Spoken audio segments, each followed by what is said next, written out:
Hello everyone. Welcome back to Let's Talk with Mel YouTube channel.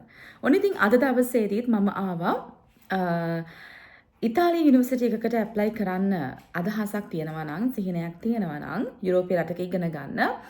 ඒ පිළිබඳව ලංකාවේ ශිෂ්‍ය ශිෂ්‍යාවන් විදිහට අපි දැනගත යුතු කරුණු මොනවද කියලා ඔබව දැනුවත් කරන්න. especially non-EU student කෙනෙක් විදිහට. ඒ කියන්නේ යුරෝපියන් යුනියන් එකට අයිති නැති රටක ඉඳලා අපි ඇප්ලයි කරනකොට අපි පළවෙනි දේ තමයි අපි යුනිවර්සිටි වෙබ්සයිට් එක through application process එක පටන් ගන්න ඕනේ. ඒ කියන්නේ pre-enrollment process එක කියලා මේක අපි කියනවා. මේක අපි පටන් ගන්න ඕනේ in advance. ඒ කියන්නේ කලින්ම ඇප්ලිකේෂන් කෝල් කරපු ගමන්ම අපි මේ ප්‍රොසෙස් එක පටන් ගන්න ඕනේ. මොකද අපි යුරෝපීය රටක ඉඳලා නෙවෙයිනේ මේ ඇප්ලිකේෂන් එකට මේ යුනිවර්සිටි එකට ඇප්ලයි කරන්නේ. ඉතින් එහෙම වුණාම මේ ප්‍රොසෙස් එකට ටිකක් වැඩි කාලයක් යනවා. ඒ කියන්නේ documentations වලට ඒ හැම දේත් එක්කම වීසා අප්‍රූව් වෙන්න ඒ දේවල් වලට කාලය යනවා. ඉතින් ඒ හින්දා තමයි කියන්නේ අපි මේ pre-enrollment process එක පටන් ගන්න ඕනේ. අපි ලංකාවේ ඉඳලා මේ දේට apply කරනවා නම්. දෙවෙනි කාරණාව තමයි ලංකාවේ ස්ටුඩන්ට් කෙනෙක් විදිහට අවුරුදු 12ක ඒ කියන්නේ අපේ සම්පූර්ණ පාසල් කාලය සම්පූර්ණ කර තිබිය යුතුයි. ඒ කියන්නේ අපි O levels A levels වලට වෙනකන් අපි අධ්‍යාපනය අවසන් කරලා තියෙන්න ඕනේ. විශේෂයෙන් අපි බැචලර් ඩිග්‍රී එකකට ඇප්ලයි කරනවා නම්. එතකොට මාස්ටර් එකකට ඇප්ලයි කරනවා නම් අනිවාර්යෙන් අපි පාසල් කාලය සහ ලංකාවේ බැචලර් එක අවසන් කරලා තියෙන්න ඕනේ. ඒ කියන්නේ ඒකේ බැචලර් එක අවසන් කරලා ඒක සර්ටිෆිකේට් එක, ට්‍රාන්ස්ක්‍රිප්ට්, ඒ අවශ්‍ය ඩොකියුමන්ට්ස් ඔක්කොම තියෙන්න ඕනේ. ඔයාලා ඉතාලි වල මාස්ටර්ස් එකකට ඇප්ලයි කරනවා නම් බැචලර්ස් එකකට ඇප්ලයි කරනවා නම් අර කිව්වා වගේ ඔයගලන්ගේ O levels සහ A levels ඉවර කරලා තියෙන්න ඕනේ. තුන්වෙනි කාරණාව තමයි language proficiency. මොකද්ද මේ language proficiency කියලා කියන්නේ? ගොඩක් දුරට අපි ඉතාලි වලට ඇප්ලයි කරනකොට අපි ඉංග්ලිෂ් මීඩියම් තමයි අපේ බැචලර් එක හෝ මාස්ටර්ස් එකට ඇප්ලයි කරන්නේ. සමහර අය ඒක ඉතාලියන් ලැන්ග්වේජ් එකකින් කරන්නම ඇප්ලයි කරන ස්ටුඩන්ට්ස්ලාත් ඉන්නවා. ඉතින් මේ විදිහට ගොඩ දෙනෙක් ඉංග්ලිෂ් මීඩියම් එකෙන් ඉංග්ලිෂ් ලැන්ග්වේජ් එකෙන් ඔයාගේ බැචලර් එක හරි මාස්ටර්ස් එක හරි කම්ප්ලීට් කරන්න ඇප්ලයි කරනකොට ඔයාලට අවශ්‍ය වෙනවා IELTS. ඔයගලන් දන්නව දැනටමත් ඒක සහ IELTS හෝ Test of English as a Foreign Language. අපි එකට කියනවා TOEFL කියන මේ සර්ටිෆිකේට් දෙකෙන් එකක් ඔයාලට අවශ්‍ය වෙනවා ඉතාලි යුනිවර්සිටි එකකට ඇප්ලයි කරනවා නම් ඉංග්ලිෂ් මීඩියම් වලින් ඔයාගේ බැචලර් එක හෝ මාස්ටර්ස් එක හදාරන්න. හැබැයි මේකෙදී මේගොල්ලන් කාරණයක් සලකා බලනවා. ඔයා හයි ස්කූල් එකේ, ඒ කියන්නේ ඔයාගේ grade අපි හිතමු 1 to grade 13 or grade 6 to grade 13 වෙනකන් ඔයා ඉංග්ලිෂ් මීඩියම් ඔයාගේ සබ්ජෙක්ට්ස් කරලා O levels ඉංග්ලිෂ් මීඩියම් කරලා A levels ඉංග්ලිෂ් මීඩියම් කරලා තියෙනවා නම් ඒක ප්ලස් පොයින්ට් එකක් වෙනවා. අර මම ඉස්සෙල්ලා කියපු සර්ටිෆිකේට්ස් දෙක නැතුව ඔයාට ඔයාගේ ලැන්ග්වේජ් ස්කිල් එක පේනන්න. මොකද ඔයා අර සබ්ජෙක්ට්ස් ඔක්කොම ඔයාගේ higher educations වල, ඒ කියන්නේ A levels O levels exam ඔක්කොම ඉංග්‍රීසි වලින් කරලා තියෙන නිසා ඒක ආට ප්ලස් පොයින්ට් එකක් වෙනවා. ඒ සර්ටිෆිකේට් දෙක නැතුව සමහරක් ප්‍රෝග්‍රෑම්ස් වලට යුනිවර්සිටිස් වලට ඇප්ලයි කරන්න. සහ මාස්ටර්ස් එකකට ඇප්ලයි කරනවා නම් ඔයා බැචලර් එක ඔයාගේ බැචලර් එක ඔයා ඉංග්ලිෂ් මීඩියම් කරලා තියෙනවා නම් ඒකත් ඔයාට වාසියක් වෙනවා. අර සර්ටිෆිකේට්ස් දෙක නැතුව ඩිරෙක්ට්ලි ඔයාගේ ඒ ක්වොලිෆිකේෂන් එකත් එක්ක ඉංග්ලිෂ් මීඩියම් බැචලර් කරපු ක්වොලිෆිකේෂන් එකත් එක්ක මාස්ටර්ස් එකට ඇප්ලයි කරන්න. ඉතින්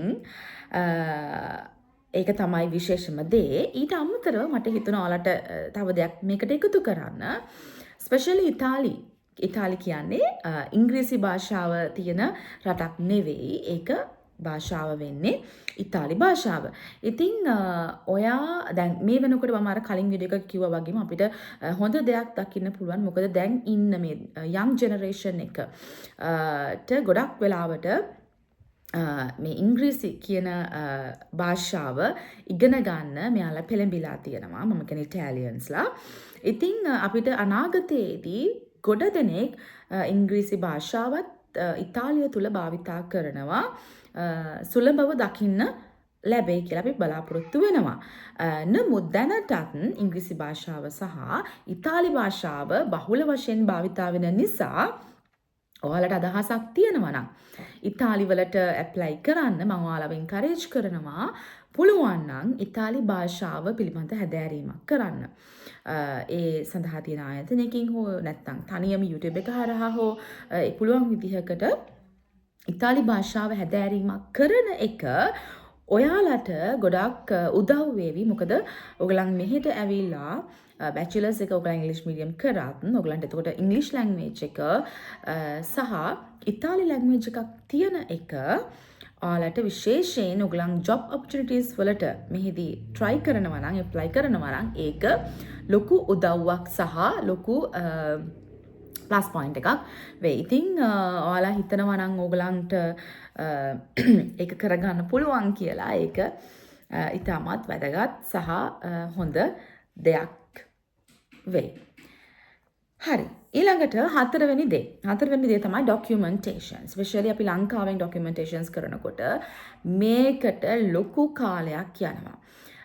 දැන් අවුරුදු 10කට කලින් මම apply කරනකොටත් මගේ documentations වලට ගොඩාක් වෙලාවට අපේ birth certificates, අපේ educational certificates ඒ වගේ දේවල් අපි ඉතාලි භාෂාවට translate කරන්න ඕනේ අනිවාර්යෙන්ම අපි මෙහෙට apply කරනකොට. එතකොට අපේ certificates ඔක්කොම සිංහලෙන් තියෙනවා නම් first අපි ඒක ඉංග්‍රීසි වලට translation කරන්න ඕනේ. ඒක අපි නෙමෙයි කරන්න ඕනේ. ඒක අපි පිළිගත් ආයතනයක් හරහා ඒක කරලා නැත්නම් දැන්ට ෆොරෙන් මිනිස්ට්‍රි එකෙත් ඒකට සුදුසු ස්ථාන තියෙනවා. අපි එහෙම කරලා ෆස්ට් සිංහලෙන් තියෙනවා නම් ඒක ඉංග්‍රීසි වලට ට්‍රාන්ස්ලේෂන් කරලා ඉංග්‍රීසි වලින් ඒක ඉතාලියන් වලට ට්‍රාන්ස්ලේට් කරලා ඊට පස්සේ ඒක ෆොරෙන් මිනිස්ට්‍රි එකෙන් සර්ටිෆයි කරගන්න ඕනේ. ඒක through copies කියලා. ඉතින් ඒ විදිහට මේ translation process එක අනිවාර්යෙන් කරගන්න ඕනේ. සහ මේ සියලුම documents අපි foreign ministry එකෙන් certify කරගන්නවා වගේම ඊට පස්සේ after foreign ministry එකේ certify කරාට පස්සේ Italian embassy එකෙන් එහෙම නැත්නම් අපි කියනවා consular division එකෙන් එයාලා certify කරනවා. අපි ඒකට කියනවා DOV එක.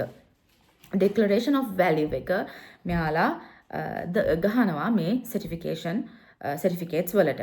ඉතින් මේ ගොඩක් documents අපි translate කරන ඒවා valid වෙන්නේ ගොඩක් වෙලාවට 6 months වලට. එතකොට ඔයාලා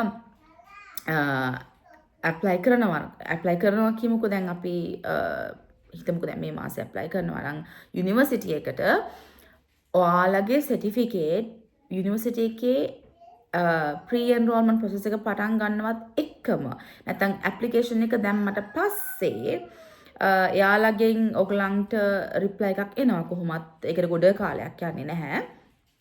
ඉතින් ඒ අතරතුරේදී ඔයාට පුළුවන් ඔයාගේ documentations translations කරන්න. එහෙම නැත්නම් ඔයාට පුළුවන් එයාලගේ reply එක නිකන් ඉඳලා enrollment එක ඔයාට ලැබුණයි කියලා දැනගත්තට පස්සේ pre-enrollment letter එක ඔයාගේ email එකට ලැබුණට පස්සේ මේ translations process එක පටන් ගන්න. හරිද? ඉතින් ඕක අපි ඔළුවේ තියාගන්න ඕනේ. මොකද අපි ගොඩාක් කලින් එක කරොත් අර ඒ කියන්නේ ඒක වැලිඩ් වෙන 6 months වලට. එතකොට ඒක වැලිඩ් නොවෙන්න පුළුවන් අපේ ඔක්කොම මේ කියන්නේ අපි ડોකියුමන්ටේෂන්ස් ඔක්කොම ඉදිරිපත් කරන කාලේ වෙනකොට. ඉතින් ඒක නිසා ඒක නොවෙන්න මොකද අපි මේකට මුදලක් වැය කරනවා. අපේ ට්‍රාන්ස්ලේෂන්ස් වලට ඊට පස්සේ DOV එකට ෆොරෙන් මිනිස්ට්‍රි එකේ සර්ටිෆයි කරන්න. ඉතින් ඒ හැමදේටම අපි මුදල් වැය කරනවානේ නේ. ඉතින් ඒක නිසා අපි ඒ පිළිබඳව සැලකිලිමත් වෙන්න ඕනේ. ඊළඟ කාරණය තමයි පස්වෙනි කාරණය admission test. ඔය මේක කොහොම පොඩක් සමහර අය හිතන මේක අමාරුද මේක කොහොමද අපි මේකට කියනවා TOLC කියලා. ඉතින් ගොඩාක් programs වලට අපි apply කරන ඉතාලි වල ස්පෙෂලි අපි කියමු scientific or economics based programs වලට මේ TOLC test එක නැත්නම් admission test එක pass වෙන්න අවශ්‍ය වෙනවා. ඉතින් ඔයාලා apply කරාම යාළුවා ඔයගලන්ට call කරනවා admission test එකට through email or through a message, mostly through email. ඊට පස්සේ ඔයාලා මේකට prepare වෙන්න ඕනේ. admission test එක pass වුණොත් තමයි ඔයාලා next step එකට මෙයාලා අරගෙන යන්නේ. ඉතින් ඔන්න ඕවා තමයි ස්පෙෂලි අපි ඉතාලි වල යුනිවර්සිටි එකට ඇප්ලයි කරනකොට අපි සලකා බලන්න ඕනේ සහ අපි බේසිකලි දැනගන්න ඕන කරුණු කාරණා ටික. ඉතින් මම විශේෂයෙන් මේ ඇඩ්මිෂන් ටෙස්ට් එක ගැන ඔයාලත් එක්ක ඊළඟ වීඩියෝ එකේදී කතා කරනවා. මොකක්ද මේ ඇඩ්මිෂන් ටෙස්ට් එක මොන වගේ ප්‍රශ්නද මෙයාලා අහන්නේ? මේකට අපි කොහොමද ප්‍රිපෙයාර් වෙන්න ඕනේ? මොනවද අපිට මේකට පාවිච්චි කරන්න පුළුවන්? මොන හරි පාස් පේපර්ස් තියනවද? ඒ වගේ දේවල් ස්පෙෂලි අපේ දැන් recently අපේ A levels කරපු students ලා ඉන්නවා. ඉතින් එයාලා කොහොමද prepare වෙන්නේ? ඒගොල්ලන්ට ලංකාව යුනිවර්සිටි වලට apply කරන්න නැත්නම් එහෙම කියන්නේ අවශ්‍යතාවයක් නැතිනම් කොහොමද අපි ඉතාලි වලට apply කරන්න prepare වෙන්නේ කියලා මේකෙන් පොඩි idea එකක් එන්නේ නැති කියලා මම හිතනවා. ඉතින් ඔයාලට ප්‍රශ්න තියෙනවා නම් comment section එකේ comment කරන්න අමතක කරන්න එපා. මොකද එතකොට මට idea එකක් ගන්න පුළුවන් මොන වගේ contentද මම මගේ videos වල එකතු කරන්න ඕනේ කියලා ඔයාලගේ දැනුවත් කිරීම පිණිස. එහෙනම් ඉතින් අදට මම මේ වීඩියෝ එක මෙතනින් ඉවර කරන්නම්. අපි ඉක්මනින්ම හම්බෙමු ඊළඟ වීඩියෝ එකෙන්.